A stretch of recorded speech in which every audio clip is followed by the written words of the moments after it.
Ibu Bapak Saudara yang dikasihi oleh Tuhan, sebelum kita membaca dan merenungkan firman Tuhan untuk hari ini Minggu 12 setelah Trinitatis, Minggu 27 Agustus 2023, marilah kita berdoa.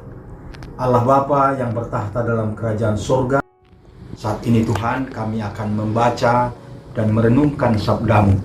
Terangilah kiranya hati dan pikiran kami, supaya kami dapat memahami firman-Mu, dan oleh kekuatan yang daripada Tuhan juga kami mampu melaksanakannya dalam hidup kami sehari-hari. Karena apabila kami hidup menurut firman-Mu, hidup kami penuh dengan makna, hidup kami berbahagia. Di dalam Yesus Kristus kami berdoa dan mengucap syukur. Amin. Firman Tuhan untuk kita pada minggu hari ini 12 setelah Trinitatis, 27 Agustus 2023, dalam terang tema pengakuan atas janji keselamatan melalui Mesias. Maka tidak kon padan haluaun marhite-hite Mesias, yaitu 2 Samuel 7 ayat 25 sampai 29. Demikianlah firman Tuhan. Dan sekarang ya Tuhan Allah, tepatilah untuk selama-lamanya janji yang Kau ucapkan mengenai hamba-Mu ini dan mengenai keluarganya, dan lakukanlah seperti yang Engkau janjikan itu. Maka nama-Mu akan menjadi besar untuk selama-lamanya, sehingga orang berkata, Tuhan semesta alam ialah Allah atas Israel. Maka keluarga hamba-Mu Daud akan tetap kokoh di hadapan-Mu, sebab Engkau Tuhan semesta alam, Allah Israel, telah menyatakan kepada hamba-Mu ini demikian, Aku akan membangun keturunan bagimu. Itulah sebabnya hamba-Mu ini telah memberanikan diri untuk memanjatkan doa ini kepadamu. Oleh sebab itu ya Tuhan Allah, Engkaulah Allah, dan segala firman-Mu lah kebenaran. Engkau telah menjanjikan perkara yang baik ini kepada hamba-Mu. Kiranya Engkau sekarang berkenan memberkati keluarga hamba-Mu ini, supaya tetap ada di hadapan-Mu untuk selama-lamanya. Sebab ya Tuhan Allah, Engkau sendirilah yang berfirman, dan oleh karena berkat-Mu, keluarga hamba-Mu ini diberkati untuk selama-lamanya. Demikianlah pembacaan firman Tuhan. Ibu Bapak Saudara yang dikasihi oleh Tuhan, sebelum kita masuk dalam perenungan, izinkanlah saya memperkenalkan diri. Saya Pendeta John Simorangkir, saat ini melayani di GKPI Resort Medan Barat, berkedudukan di GKPI Medan Kota, Jalan Sriwijaya. Saya berterima kasih atas kesempatan menyampaikan firman Tuhan melalui GKPI channel ini. Ibu Bapak dan Saudara, firman Tuhan dalam 2 Samuel 7 ayat 25 sampai 29 akan kita renungkan dalam terang tema pengakuan atas janji keselamatan melalui Mesias.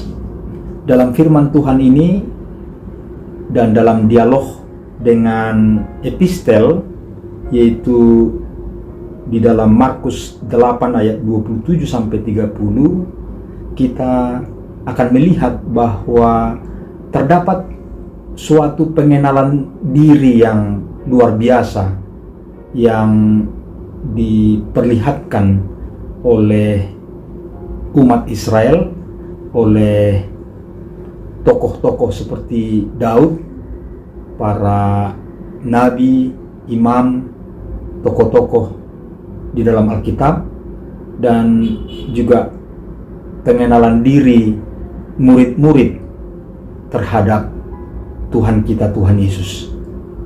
Dalam kaitan dengan ini, menarik sekali bagi saya bahwa pemerintah Hungaria, ini ada pemberitaannya saya lihat, pemerintah Hungaria itu tidak sungkan untuk menyatakan melalui Perdana Menterinya, menyatakan bahwa mereka adalah negara Hungaria Kristen, a Christian Hungary. Artinya identitas kekristenan itu disampaikan, dikemukakan, baik dalam forum-forum di dalam negeri mereka, tetapi juga dalam forum-forum keluar, dalam pergaulan antar bangsa. Kadang-kadang mereka dipertanyakan di dalam zaman yang modern ini, masihkah tepat untuk hanya mengusung atau mengedepankan identitas mayoritas dari negara atau bangsa itu dan mengenyampingkan adanya juga orang-orang lain di dalam negara itu yang berkepercayaan atau berlatar belakang yang berbeda. Tetapi Perdana Menteri Hungaria itu saya cermati memberi penjelasan, dan ini merupakan suatu pengenalan diri yang tetap ingin dijaga. Mereka mengatakan bahwa kami Hungaria telah menjadi Kristen selama 1000-an tahun, dan kami ingin, mereka menyatakan, kami ingin identitas itu kami pelihara. Kami ingin melekat kepada tradisi, kepada warisan agama dan identitas kami, maksudnya kekristenan. Luar biasa apabila di tengah-tengah banyaknya nilai-nilai dan identitas diri, kita sebagai orang-orang Kristen tetap ke arah tidak menyembunyikan identitas kita, walaupun pada saat yang sama kita tidak mengenyampingkan orang lain. Dalam pembacaan 2 Samuel 7 ayat 25 sampai 29 ini, sesungguhnya kita melihat bahwa Daud menunjukkan pengenalan atas karya dan tindakan Tuhan. Oleh karya dan tindakan Tuhan yang memilih, yang mengasuh, mendampingi, memelihara kehidupannya dari seseorang yang biasa-biasa, ordinary man, menjadi kemudian extraordinary man, katakan, dari orang-orang yang biasa, orang-orang kebanyakan menjadi orang yang luar biasa. Daud mengenali bahwa itu semua adalah karena tindakan pemilihan dan penyelenggaraan Tuhan. Sehingga dalam bagian ini Daud menaikkan doa syukur yang luar biasa kepada Tuhan. Daud menaikkan doa syukur atas janji yang telah Allah sampaikan, bahwa Allah akan mengokohkan tahta kerajaannya untuk selama-lamanya. Atas karya dan perbuatan Tuhan ini, Daud bersukacita dan bersyukur kepada Tuhan. Dan Daud sadar bahwa oleh karena tindakan dan perbuatan Tuhan itu, maka dia dan keturunannya haruslah mengabdi kepada Tuhan dengan tetap, secara tetap, jika dia dan keturunannya ingin Tuhan tetap memilih mereka, tetap memberikan mereka hak dan privilege, keistimewaan untuk memimpin bangsa umat Tuhan itu. Oleh karena itu, di dalam perenungan kita pun, kiranya kita mengenali tindakan Tuhan yang meraih kita, tindakan Tuhan yang melakukan cinta kasih kepada kita. Dan oleh pengenalan itu, kita kemudian melakukan hidup kita seturut dengan kehendak Tuhan. Inilah yang menjadi perenungan kita saat ini bersama dengan peristiwa hidup dari Daud. Kita juga ingin dalam arah yang serupa, bahwa Tuhan telah berbuat bagi hidup kita, memberkati kita, mencipta kita, memberkati kita, menyertai kita, dan kemudian kita meresponsnya dengan mempersembahkan hidup kita bagi Tuhan. Pengenalan inilah yang disampaikan kepada kita pada saat ini. Dan kalau kita hubungkan Bapak, Ibu, dan Saudara kepada epistel, kita tahu bahwa pertanyaannya adalah menyangkut pengenalan kita atas Tuhan. Tuhan Yesus berkata, "Tetapi katamu, siapakah aku ini?" Luar biasa bahwa Petrus yang sejak mula ditampilkan atau memahami diri sebagai juru bicara ke-12 murid, akan nanti memberi jawaban yang luar biasa. Petrus menjawab bahwa Yesus adalah Mesias, Anak Allah yang diurapi. Jawaban itulah yang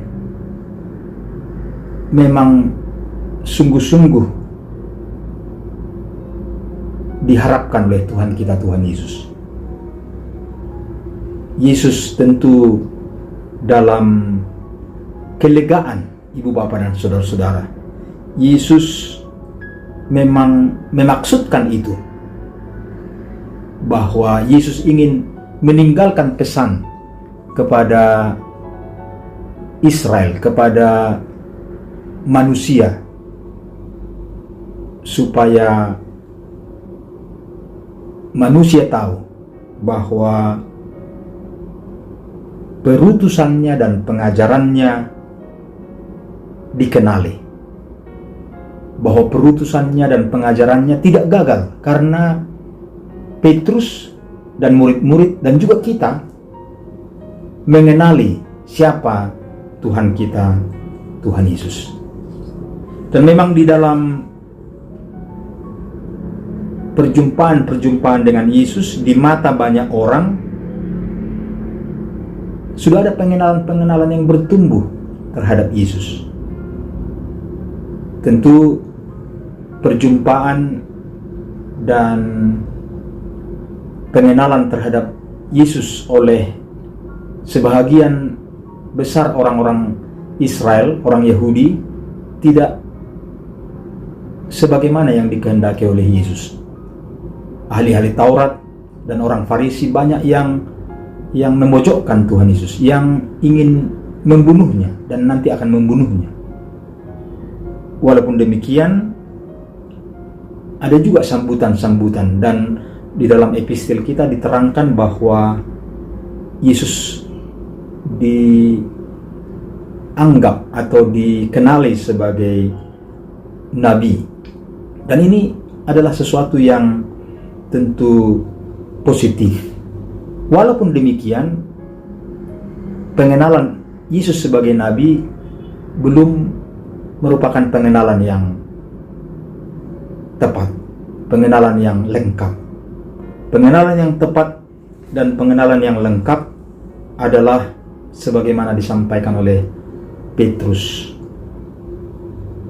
Yesus bagi Petrus dan kemuridan perdana, dan bagi kita tentu, Yesus adalah Mesias. Yesus adalah Sang Kristus. Dia yang diurapi oleh Allah. Oleh karena itu, pengenalan akan Tuhan merupakan perenungan bagi kita.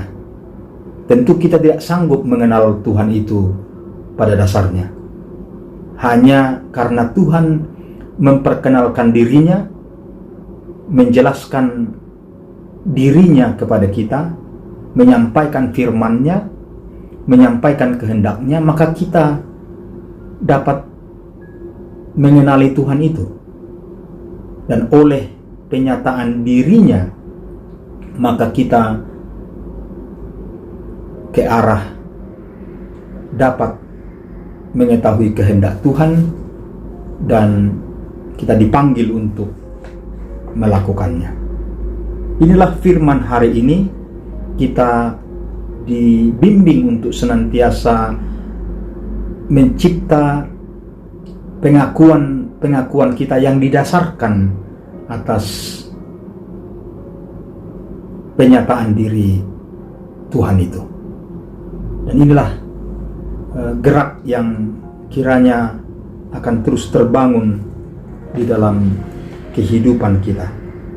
Ibu bapak dan saudara, ada seorang ahli pembangunan jemaat menyampaikan teorinya tentang pembangunan jemaat, pembangunan umat Tuhan, bahwa pembangunan jemaat itu kiranya tidak berfokus kepada faktor-faktor penghambat, kepada faktor-faktor yang membawa kita kepada kekurangan, kelemahan, dan persoalan-persoalan. Tentu itu adalah sesuatu yang tidak bisa kita pungkiri.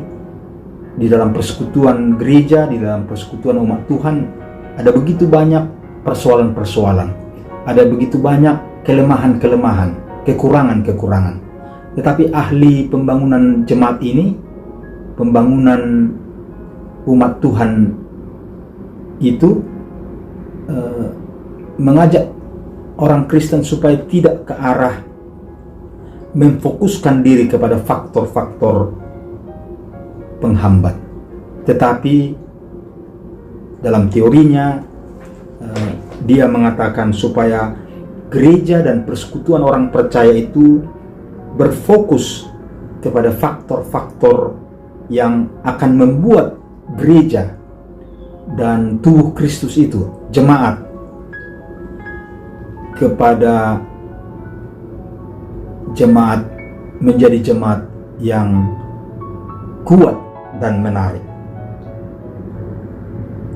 Ini adalah hal yang luar biasa, ibu bapak dan saudara-saudara, untuk mengatakan bahwa kita tidak boleh memandang keadaan kita, keadaan setiap gereja, baik gereja di kota maupun gereja di pedesaan, baik gereja yang jumlah anggotanya besar maupun yang sedang maupun yang kecil. Tidak boleh kita memandang keadaan sebagai yang tidak dapat diperbaiki dan tidak dapat diubah.